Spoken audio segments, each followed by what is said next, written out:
안녕하세요. 일러스트 알려주는 성씨입니다. 이번 시간에는 일러스트에서 테두리 글자 만드는 방법에 대해서 알아보도록 하겠습니다.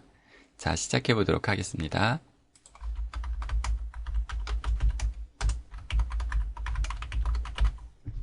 이렇게 글자를 입력하고 서체를 좀 키워 볼게요. 단축키 쓰셔도 되세요. 그 다음에 글자도 키워 보겠습니다.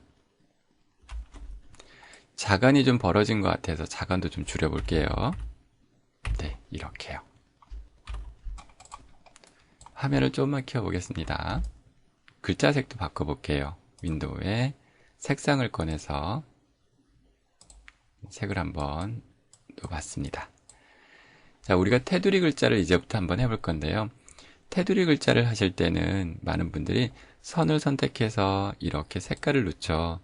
얇을 때는 잘 모르지만 만약에 테두리를 두껍게 하고 싶다 그러면은 우리가 윈도우에 획을 꺼내서 선의 두께를 두껍게 주잖아요. 이렇게 두껍게 주게 되면 어떻게 돼요?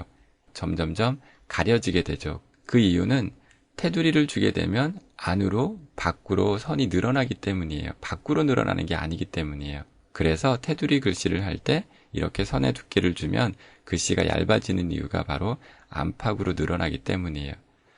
자, 그러면 테두리 글씨는 어떻게 하느냐? 이렇게 선에라 주는 건 아니시고요. 화면을 좀만 키워 볼게요. 이렇게 하셔야 돼요. 제일 먼저 윤곽선 만들기를 해야 합니다. 윤곽선 만들기는 여러분 아시죠?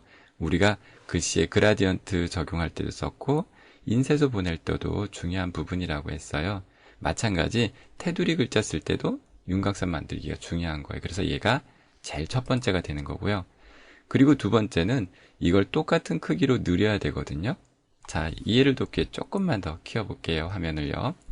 자, 두 번째는 오브젝트 패스에 패스 이동으로 들어가셔야 돼요. 패스 이동이라고 하는 기능은 같은 크기로 늘어나라 이런 얘기예요. 한번 들어가 볼까요?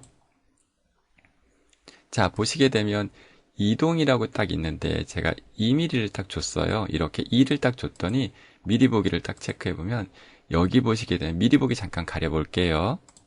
이게 원래 우리가 썼던 글씨죠. 그리고 미리 보기를 딱 누르면 2mm가 늘어난 거예요. 이렇게 글씨 밖으로 늘어나야 테두리가 되는 거예요.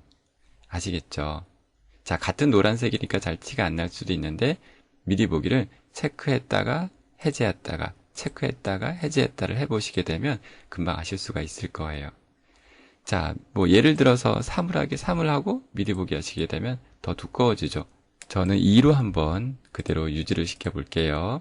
그리고 연결이라고 하는 부분인데 연결은 뭐냐면 여기 각지기가 돼 있는데 각지는 건 이 부분인데요. 얘가 둥글게 딱 하면 어때요? 둥그러졌죠. 그리고 경사를 주면 이렇게 빗금이 되는 거예요. 그 다음에 각의 한계라고 하는 것은 예를 들어 각지기를 했는데 이게 각이 안 되는 경우가 있어요. 그럴 때 수치를 높게 입력을 해주시게 되면 부족한 값을 메워주는 거예요. 그렇기 때문에 너무 신경 쓰진 않으셔도 되고요. 자, 두 번째 어쨌든 수치를 입력하고 확인을 딱 눌러주시게 되면 두 번째 해결이 된 거예요. 자, 이제 세 번째는 뭐냐면 색을 넣어야 되는데 이때 조심하셔야 될 게 다른 데 클릭하시고 다시 클릭을 하면 전체 그룹이 되기 때문에 그게 아니라 반드시 이렇게 테두리가 딱 된 상태에서는 이때 선의 색깔을 넣으면 안 돼요. 이거는 면이 넓어진 거지 선이 넓어진 게 아니기 때문에 세 번째 중요한 것은 반드시 면색을 찍고 그리고 색깔을 바로 두셔야 돼요. 그래야 어떻게 돼요? 바로 전체적으로 색깔이 들어가는 거예요. 아시겠죠? 여기 보시게 되면 다시 한번 클릭을 하게 되면 여러분 전체 그룹이 되어 있거든요. 제가 이거를 그룹 해제를 잠깐 해볼게요. 그룹 풀기를 하고 다른 데를 클릭하셨다가 이 검은 부분을 제가 잠깐 빼보게 되면 어때요? 얘는 선이 아니라 같은 크기로 된 게 늘어난 거죠. 면이기 때문인 거예요. 아시겠죠? 예, 그리고 나서 이렇게 하시면 되는데 자, 창들을 잠깐 닫아 볼게요. 자, 여기에 보시게 되면 어때요? 테두리가 두꺼우니까 글자가 겹치는 현상이 생기죠? 이런 경우는 글자를 선택해서 앞으로 가져오기를 하시게 되면 돼요. 여기 단축키 있으니까 컨트롤 시프트 대괄호 쓰시면 되는 거예요. 됐죠? 또 이렇게 하거나 또 다른 방법은 취소를 한번 해볼게요.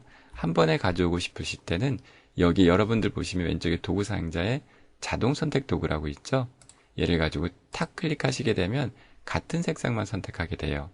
이때 오브젝트 정돈에 앞으로 가져오게 하셔도 되고 또는 오브젝트의 그룹, 컨트롤 G를 딱 누르게 되면 이렇게 순서가 밖에 있던 애들도 앞으로 오게 되는 겁니다. 이렇게요. 아시겠죠? 자, 글자색을 한번 바꿔볼까요? 선택을 하시고 그룹이 되어 있으니까 여러분 그룹 안 되어 있는 분들은 그냥 바로 바꾸시면 되고요. 그룹이 되어 있는 분들은 그룹 해제하시면 되겠죠. 네, 그리고 개별적으로 선택해서 이렇게 색깔을 좀 바꿔주시면 되는 겁니다. 자, 밑에 색도 한번 바꿔볼게요.